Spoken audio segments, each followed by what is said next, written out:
Welcome to the Coffee with Karim podcast. This is Karim Sirajuddin. This episode I got to speak to Dr. Heather Laird-Jackson. She's a psychotherapist, the director of Muslims for Mental Health and Islamic Psychology Center in Southern California. And I wanted to get her on the show because there's some very exciting news. This February 9th to the 11th, 2018, at the University of Southern California, the first of its kind, a working conference called Moving Towards Islamic Psychology. Now, what makes this conference super unique is that it's a working conference where over 30 different speakers, Islamic scholars, mental health professionals, pastoral care providers, and the like will be coming together to discuss the subject of defining Islamic psychology and trying to really get some roots in this burgeoning field. So it's very exciting, and I wanted to get Sister Heather on today to talk about this. In this show, we're going to jump right into our 5 fun questions, and then she's going to tell us a bit about what she does and this working conference that's coming up in a couple of weeks. And lastly, I just want to let everyone know that there is going to be a little bit of a beeping sound. When her Sister Heather called in from, there was this kind of beep in the background that pops up from time to time. So please excuse that. I did my best to edit it out as much as I could, but otherwise very informative, and I'm very excited about her sharing with all of you today this working conference that's coming up. Thanks again for tuning in to the Coffee with Karim podcast. Please sponsor and support this show by contributing at patreon.com/coffeewithkarim. Dr. Heather, thank you so much for coming on the show. It's my pleasure. Thank you for having me. All right. Are you ready for Karim's fun 5 questions? I am not sure, but we'll give it a try. I'll tell you what, I'll take it easy on you because I know you've had a long day. That's very generous of you. Thank you. All right. So here's your first question. If you could have one pass to your favorite cuisine, you can go to any restaurant that has this particular cuisine for a year. Which cuisine would you choose? I think without a doubt I would choose Italian. Nice. That's one of my favorites. I mean, I grew up in Boston, so I had a lot of Italian friends. That's always been in my top 5 cuisines. So let me ask you question number 2. If you could fly anywhere tomorrow, free tickets, where would you want to go? That's a really good question. I mean, honestly, I would want to go, I would like to go to Hajj, right? I haven't been to Hajj yet. So I guess that would be the first choice. But if, beyond that, yeah, I think Africa. I've only been to Northern Africa. I haven't been, to the Sub-Saharan Africa or anything. So. Got it. Excellent choice. All right, question number 3. What's your favorite type of reading? My favorite type of reading is nonfiction, although I do enjoy occasionally fictional novels, but mostly I like nonfiction. And that really varies from reading, so many different things, right? I love reading about our dean, and I love reading about anything having to do with psychology and behavioral health, and sometimes anthropology. It just depends. Excellent. And let me ask you this. Question number 4. If you had to name 2 of your favorite films of all time, what would be 2 of them? I really like Pride and Prejudice. That's a classic. Why do you like that so much? I don't know. There's a lot of hope in that film for the different, female characters and watching their process of life. Actually, 2 of my favorite films are Jane Austen films. There's, Sense and Sensibility is another one that I really like.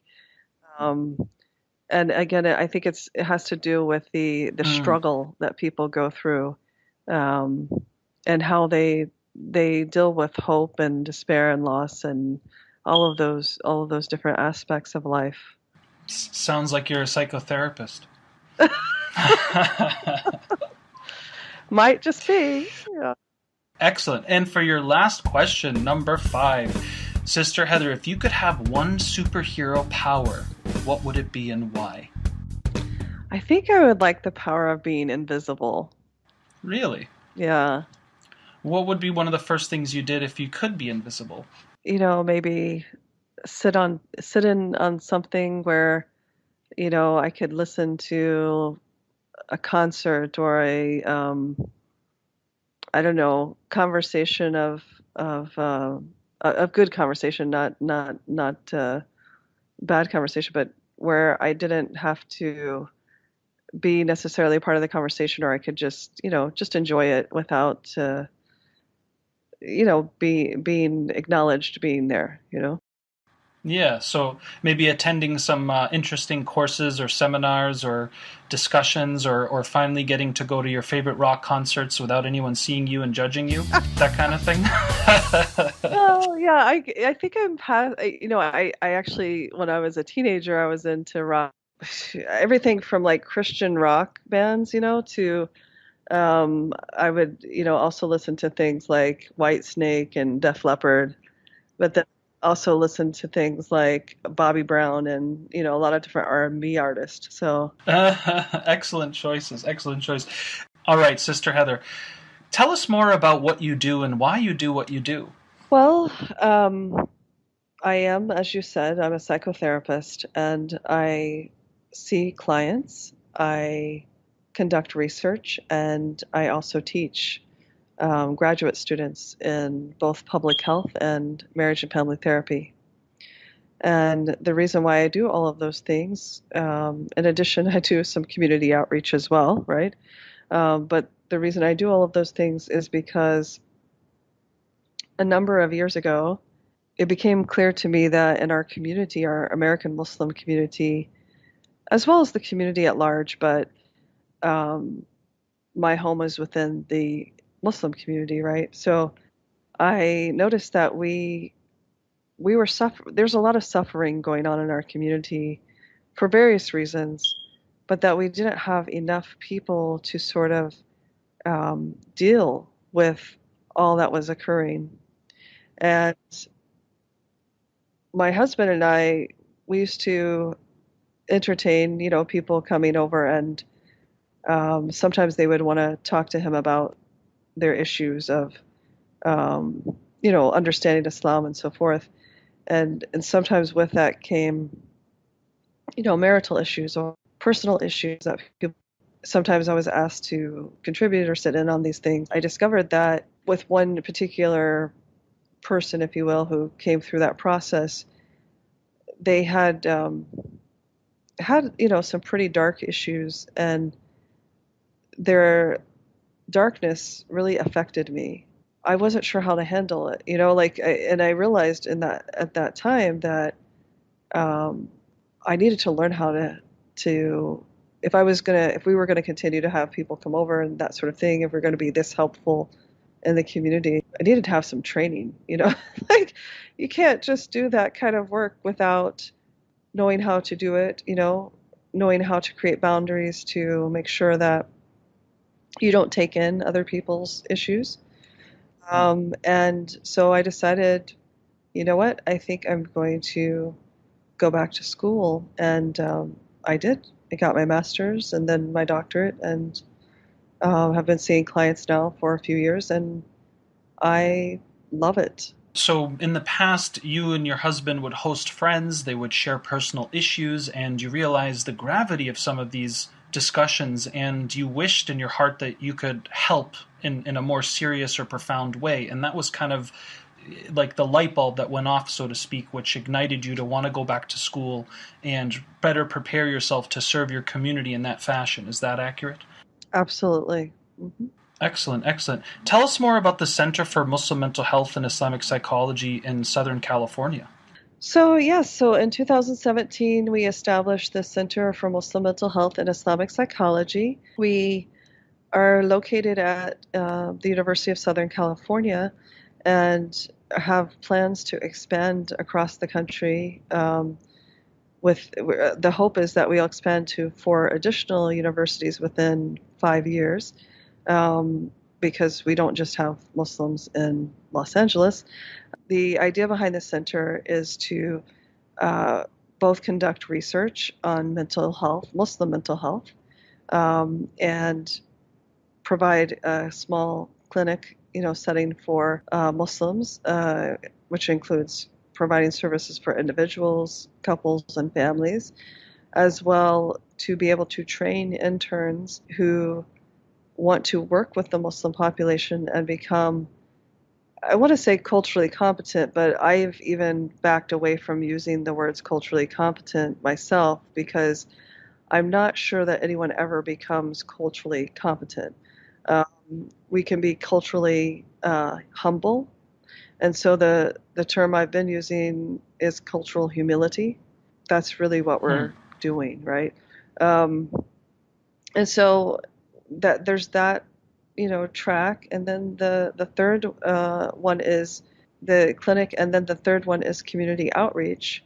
And community outreach looks like, in very concrete terms, a couple of things, right? So with community outreach, we're looking at empowering the different masajid with their own mental health services. That looks like is either helping them find someone to provide services within the mosque itself, or at least be able to identify the services surrounding their mosque that are, culturally friendly services. Um, and so that's one piece. The other piece is uh, doing providing psychoeducational sessions. So we've been doing this in Southern California, well, in LA particularly, for about the last year. And in one particular mosque, the Islamic Society of Southern California, or Islamic Center of Southern California, now moved to having a line item in their budget for mental health services. They've created space within the mosque that has both a private entrance and a private exit so that nobody has to know I came to the mosque for services, right? That's key right there. That's Yeah. key. And then additionally, they have, I've helped them, set up a sliding scale fee so that, it's affordable for everybody. And then they've added as part of their regular monthly events uh, some kind of psychoeducational session, right? And it's I've seen this mosque in terms of mental health transform over a short period of time, from having a lot of stigma and skepticism about it to now embracing it. And that's been, mashallah, just something great to witness. That's beautiful. That's beautiful. So those are really the aims, with the center. Additionally, one of the pieces, there are many projects, right? So there are probably about 10 active projects right now that we have. But one of them that we recently raised a grant for from the Robert Ellis Simon Foundation was seed money to create a Muslim mental health referral line. And so we hope to have that up and going before Ramadan or at Ramadan. And it's just going to start out for Southern California, but we hope to then expand it to California and then maybe expand it further. What it will be is literally a referral line. So all of those mental health professionals in California who would like to send me their information will be included in a database so that we can refer people to them. Now, the students, we're going to hire grad students to man the lines, will be dually trained not only in how to run the referral line, but also in crisis management, because oftentimes people don't know the difference between a referral line and a hotline, right? So they will have those skill sets, but it's primarily, for the purposes of a referral line. Um, because oftentimes people don't know where they can go to get culturally competent Right. services. Culturally humble services. Yes, exactly. Why do you feel like the word, cultural humility is more appropriate than competence from your experience? Just because, even within one culture, like take South Asian culture, for example, right? That's a really diverse culture in and of itself, right? So, like, You have all these subset groups within the culture, and even if you belong to one of the subset groups, you may individually see the way you view the world differently than the group. So there's not really, we have to take a humble approach to it. It's not really, we can learn about one particular culture and spend our lifetime doing that and still not know everything about that culture. And so to claim that we have competency in any given culture is just, I think, a little bit of a far reach to claim. Now, I think what we're really talking about when somebody says they're culturally competent is the willingness and the openness to be, open to others, to understand them from how they would describe themselves as opposed to how we might project our understanding onto them. Yeah. And so that's really important certainly for the therapeutic process, right? Excellent, excellent. God bless you in your efforts. And there's something very exciting coming up the weekend of February 9th to the 11th at the University of Southern California, a conference called Moving Towards Defining an Islamic Psychology. Tell us more about this, Sister Heather. This is very exciting. Now, is this the first of its kind at USC, or is this one of many?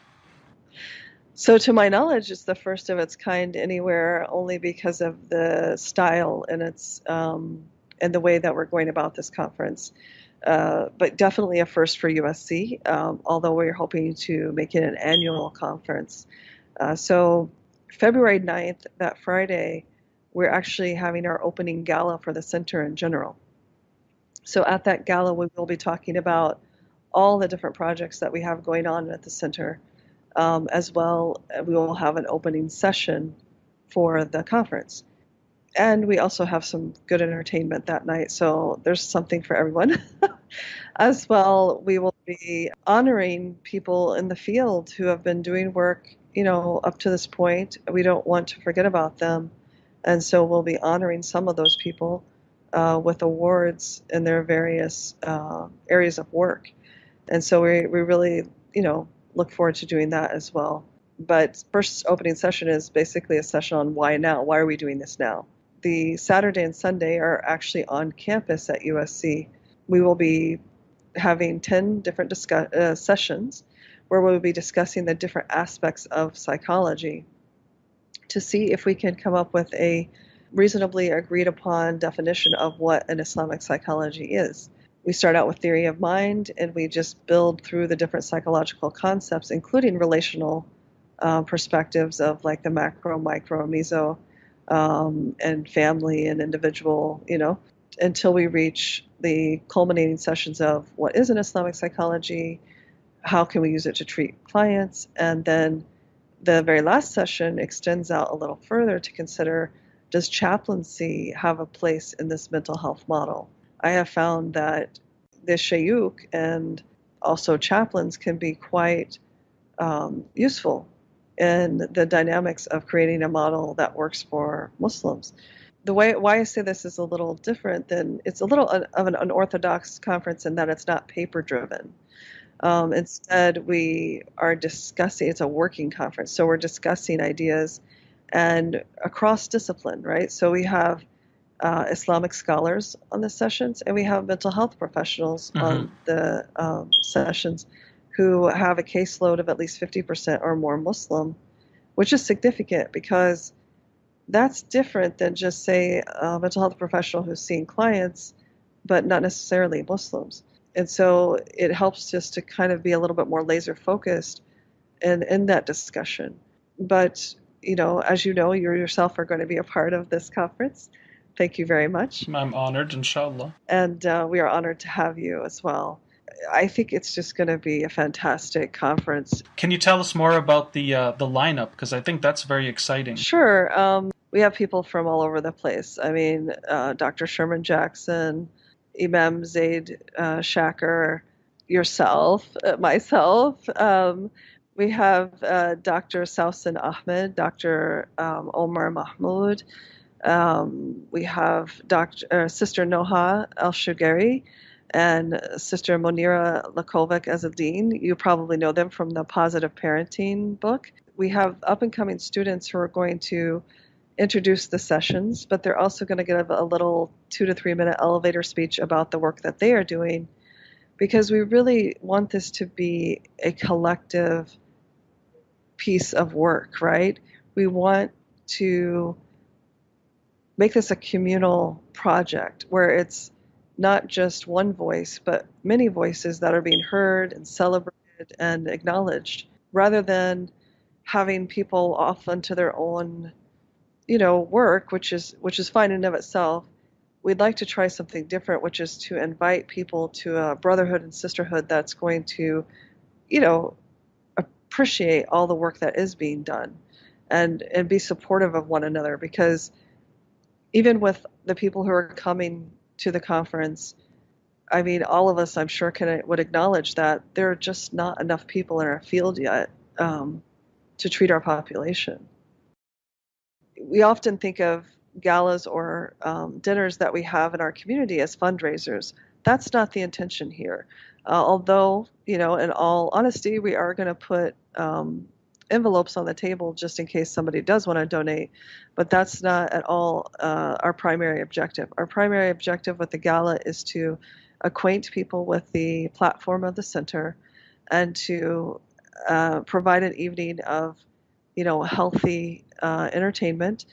Preacher Moss, for example, is going to come and give us comedic truths. Toward the end of the evening, we'll have a Moroccan oud and tabla and ney player, and like I said, we'll be talking about why now, why we're doing this now, and it'll be a really nice evening for people to, learn a little bit, relax a little bit, and enjoy the company of Muslims. Not all Muslims. I mean, there'll be people there who aren't Muslim. A nice evening. Right, and there's also some Muslims you just may not enjoy the company of.